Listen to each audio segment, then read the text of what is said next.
Bharatiya Janata party Haryana प्रदेश के अध्यक्ष, और मैं कहना चाहता हूं जिन्हें मैं बहुत ही जुझारू अध्यक्ष मानता हूं और बहुत ही मैं सफल अध्यक्ष मानता हूं, ऐसे श्री रामविलास जी शर्मा, हमारे हरियाणा के प्रभारी प्रोफेसर जगदीश जी मुखी, सह प्रभारी डॉक्टर अनिल जी जैन, हमारे राष्ट्रीय प्रवक्ता कैप्टन अभिमन्यु सिंह जी, पूर्व सांसद रामचंद्र जी बैडा, पूर्व अध्यक्ष प्रोफेसर गणेशी लाल जी, पूर्व अध्यक्ष श्री रतनलाल जी कटारिया, यहां उपस्थित मेरे सभी सम्मानित बुजुर्गों, नौजवान दोस्तों, मैं जानता हूं कि काफी देर से आप सब यहां आए हुए हैं और हमारे पार्टी का यह केंद्रीय मुख्यालय है,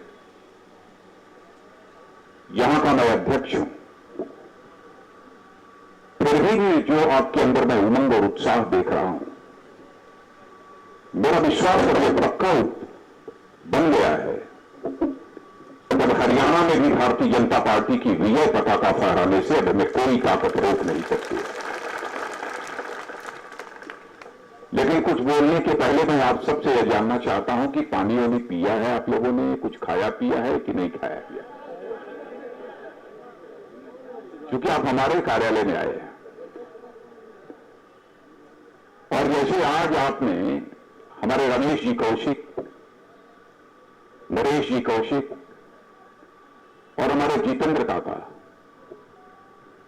तीन लोगों के पार्टी के सम्मिलित होने के अवसर पर यदि आपने पार्टी कार्यालय को खचाखच भर दिया है, तो मुझे पूरा विश्वास है कि यदि कहीं हरियाणा विधानसभा का इस समय चुनाव हो जाए तो आप भारतीय जनता पार्टी के विधायकों से आप हरियाणा की विधानसभा को भी भर देंगे।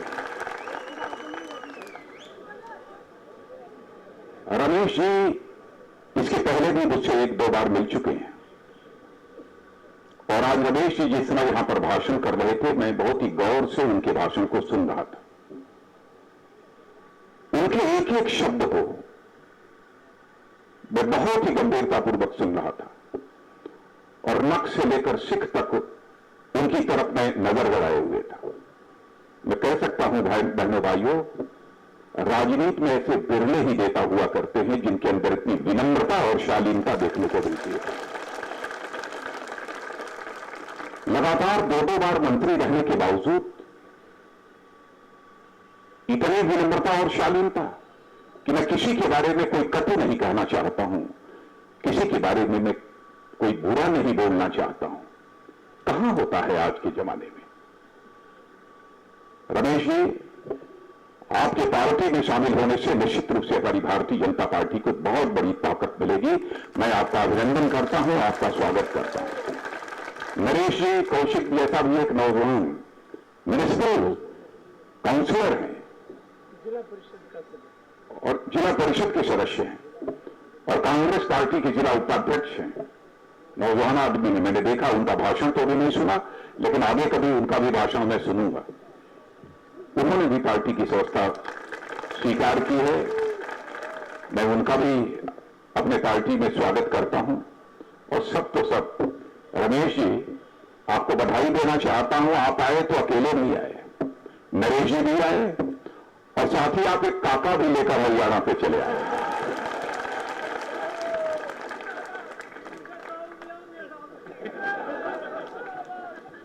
जब हम लोगों के साथ काका, तो हम लोगों का कौन कर पाएगा बाल बांका?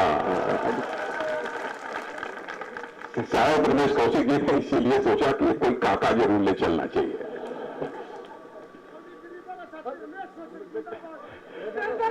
काका जी, जितेंद्र काका, आपका भी हमारी पार्टी में बहुत ही अभिनंदन है, बहुत ही स्वागत है। और मैं ये कहना चाहता हूं कि कांग्रेस की हुकूमत ने इस देश को संकट के भंवर में लाकर खड़ा कर दिया है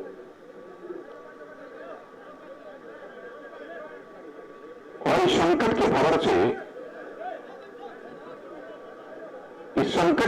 से यदि देश को यदि कोई बचा सकता है तो मैं समझता हूं कि हिंदुस्तान की जनता ही बचा सकती है। जब से यह कांग्रेस की हुकूमत आई है तब से इस कांग्रेस के कामकाज को आप स्वयं आप ये देख रहे हैं। वैसे तो आजाद भारत में 66 वर्षों के अंदर लगातार 54-55 वर्षों तक अखंड हुकूमत किसी एक पार्टी की आपने देखी है तो कांग्रेस की देखी है। कौन इस सच्चाई को नकार सकता है कि आजाद भारत में 54-55 वर्षों तक अखंड हुकूमत करने के बावजूद इस कांग्रेस पार्टी ने 1947 में जो हमारा भारत सारी दुनिया में माला माल भारत जाना जाता था, उस भारत को आज कांग्रेस ने कंगाल भारत बना दिया है। और इसीलिए तो ऐसे हालात पैदा हो गए हैं कि फूड सिक्योरिटी बिल लाया जा रहा है। हिंदुस्तान के 100 में 67 लोगों का पेट भरने के लिए सस्ती दर पर अनाज यह सरकार मुहैया कराएगी। मैं सरकार में बैठे हुए इन कांग्रेस के हुक्मरानों से पूछना चाहता हूं, कौन इसके लिए जिम्मेदार है कि 120 करोड़ की जनसंख्या में लगभग 80 करोड़ की जनसंख्या ऐसी है जिसे खाने के लिए वो खुद नहीं कमा सकता, खुद अपने और अपने परिवार की पेट भरने की व्यवस्था नहीं कर सकता। आज सरकार को उसे अनाज सस्ते दर पर मुहैया कराने की जरूरत पड़ी है। मैं समझता हूं कि वह इसके लिए जिम्मेदार नहीं है जिन्हें अनाज दिया जा रहा है। और आज इस हिंदुस्तान को जो कंगाल बनाया है, तो इन हिंदुस्तानियों की बदनसीबी के कारण यह हिंदुस्तान कंगाल नहीं बना है मेरे भाइयों। यदि हिंदुस्तान कंगाल बना है तो इन कांग्रेस के कुकृत्यों के कारण कंगाल बना है, इनकी गलत आर्थिक नीतियों के कारण कंगाल बना है, इनके भ्रष्टाचार के कारण यह भारत कंगाल बना है।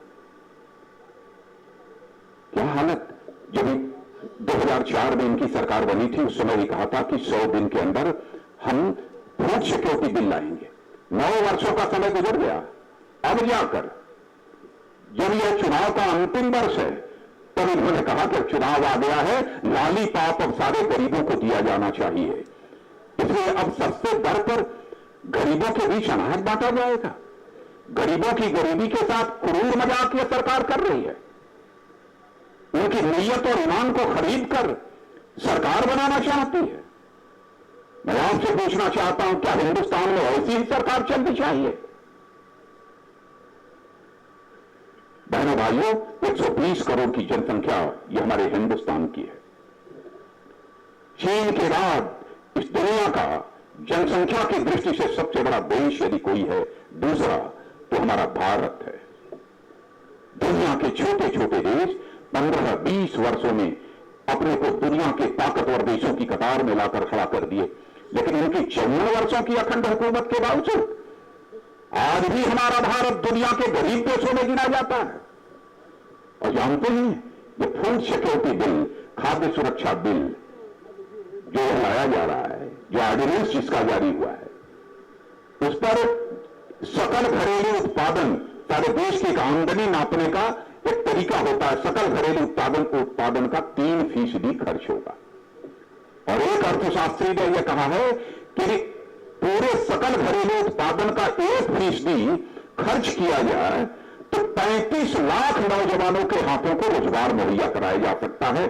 तो 3% यदि सकल घरेलू उत्पादन का खर्च होगा तो आप ये समझिए, सरकार चाहे तो 1 साल के अंदर लगभग 1.25 करोड़ नौजवानों के हाथों को रोजगार का अवसर मुहैया करा सकती है। यदि हर साल इस सरकार ने 1.25 करोड़ नौजवानों के हाथों को रोजगार यदि मुहैया करा दिया होता तो मैं समझता हूं आज हमारा भारत आर्थिक दृष्टि से विश्व की महाशक्ति बन गया होता, सारी दुनिया का सबसे ताकतवर देश बन गया होता। लेकिन नहीं, सरकार ने इन सब सारी बातों की कोई चिंता नहीं की। जब भी चुनाव का समय आता है, जनता को लॉलीपॉप देकर, गरीब जनता की नीयत और ईमान को खरीद कर सरकार बनाने की इनकी इच्छा रहती है। मैं बार बार अपनी प्रायः सार्वजनिक सभाओं में जनता से यह अपील करता हूं और अपने राजनीतिक क्षेत्र में काम करने वाले नेताओं से भी कहता हूं, राजनीति कभी भी केवल सरकार बनाने के लिए राजनीति नहीं की जानी चाहिए। राजनीति की जानी चाहिए तो समाज बनाने के लिए राजनीति की जानी चाहिए, देश बनाने के लिए राजनीति की जानी चाहिए। लेकिन ये कांग्रेस के लोग केवल सरकार बनाने के लिए राजनीति करते हैं। कैसे कैसे हथकंडे अपनाते हैं। आतंकवाद की घटनाएं सारे देश में इतनी तेजी के साथ बढ़ रही हैं। बोध गया में बोध सत्य का मंदिर, सारी दुनिया से बौद्ध मतावलंबी वहां दर्शन करने आए। आतंकवादियों ने हमला कर दिया, उसके पहले मुंबई में कर दिया। कहां कहां कितने हो चुके, मैं कितने नाम आपको गिनाऊं। आए दिन माओवादी घटनाएं हो रही हैं, लेकिन इस सरकार को कोई चिंता नहीं है। आईबी, इंटेलिजेंस ब्यूरो जो खुफिया विभाग होता है, और सीबीआई जो सबसे बड़ी जांच एजेंसी होती है, इन दोनों को एक दूसरे के सामने लाकर खड़ा कर दिया। जानते हैं क्यों?